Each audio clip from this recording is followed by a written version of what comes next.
Mumbai underworld के राजा कहे जाने वाले हाजी मस्तान मिर्जा का बॉलीवुड से बेहद लगाव था।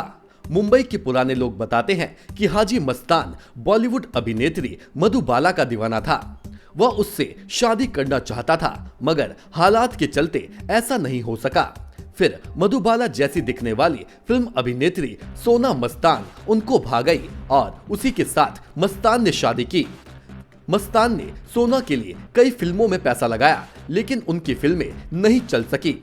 बताते हैं कि दिलीप कुमार, अमिताभ बच्चन, राज कपूर, धर्मेंद्र, फिरोज खान और संजीव कुमार जैसे बॉलीवुड सितारों से हाजी मस्तान की दोस्ती थी।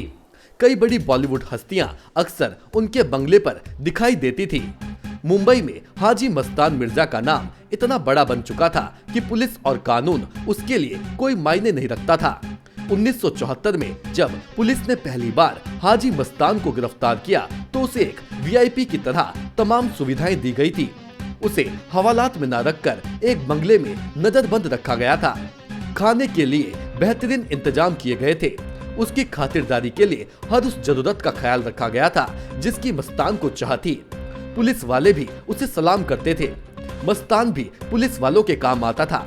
उन्हें महंगे उपहार देना उसकी आदत में शामिल था और अगर कोई अफसर उसका कहा नहीं मानता था तो वह उसका तबादला करा देता था। देश में आपातकाल लगने से पहले की बात है। देश की प्रधानमंत्री इंदिरा गांधी को भी मस्तान की खबरें मिलती रहती थी। मस्तान के बढ़ते प्रभाव से इंदिरा भी परेशान थी। उनके आदेश पर मस्तान मिर्जा को उस वक्त पुलिस ने गिरफ्तार करने की कोशिश की, मगर वो पकड़ में नहीं आया। लेकिन आपातकाल लगने के बाद उसे गिरफ्तार कर लिया गया और ये पहला मौका था जब हाजी मस्तान को बाकायदा जेल जाना पड़ा था। बस यहीं से मस्तान की जिंदगी बदलने वाली थी। जेल में मस्तान की मुलाकात जेपी से हुई। उनके संपर्क में आने के बाद मस्तान पर खासा प्रभाव पड़ा। जब 18 महीने जेल में रहने के बाद हाजी मस्तान बाहर आया तो उसके इरादे बदल चुके थे। उसने जुर्म की दुनिया को अलविदा कहने का मन बना लिया था। आपातकाल के दौरान जेल जाने के कुछ दिन बाद ही हाजी मस्तान ने तत्कालीन प्रधानमंत्री इंदिरा गांधी को अपनी रिहाई के लिए बड़ी रकम ऑफर की थी, लेकिन इंदिरा ने उसके ऑफर को ठुकरा दिया था। आपातकाल के बाद जब जनता पार्टी की सरकार बनी तो हाजी मस्तान सहित करीब 40 बड़े तस्करों को माफी मिल गई थी। दरअसल इमरजेंसी लगने से पहले मस्तान ने कई नेताओं को पुलिस से बचाने और भागने में मदद की थी, इसलिए जनता पार्टी की सरकार ने उसके प्रति नरम रवैया अपनाया था। आखिरकार 1980 में हाजी मस्तान ने जुर्म की दुनिया को अलविदा कहकर राजनीति का रुख कर लिया। 1984 में महाराष्ट्र की दलित नेता जोगिंदर कावड़े के साथ मिलकर खुद की पार्टी दलित मुस्लिम सुरक्षा महासंघ बनाई। आगे चलकर 1990 में इसका नाम बदलकर भारतीय अल्पसंख्यक महासंघ कर दिया गया था। बॉलीवुड के सुपरस्टार दिलीप कुमार ने इस सियासी पार्टी का खूब प्रचार किया। वे पार्टी के कई कार्यक्रमों में दिखाई देते थे। हाजी मस्तान की इस पार्टी ने बाद में मुंबई, कोलकाता और मद्रास के निकाय चुनाव में भागीदारी की।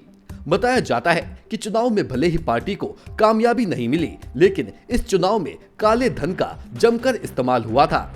वहीं से चुनाव में भारी पैसा खर्च करना शुरू हो गया था। हाजी मस्तान मुंबई अंडरवर्ल्ड का सबसे ताकतवर डॉन था, लेकिन इस शक्तिशाली डॉन ने अपनी पूरी जिंदगी में किसी की जान नहीं ली, किसी पर हमला नहीं किया, यहाँ तक कि एक गोली भी नहीं चलाई।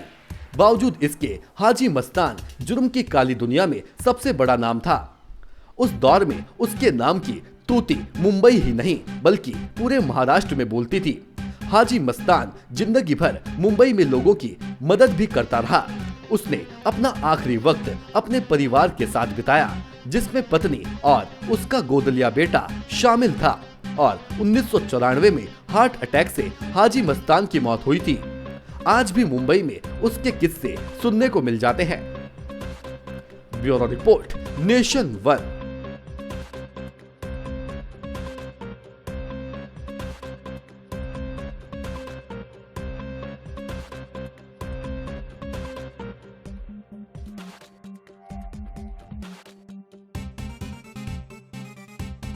नेशन वन की खबरों के अपडेट के लिए आप हमारे चैनल को लाइक करें, सब्सक्राइब करें, पसंद आई वीडियो को शेयर करना ना भूलें और ज्यादा जानकारी के लिए लॉग इन करें www.nation1.tv पर।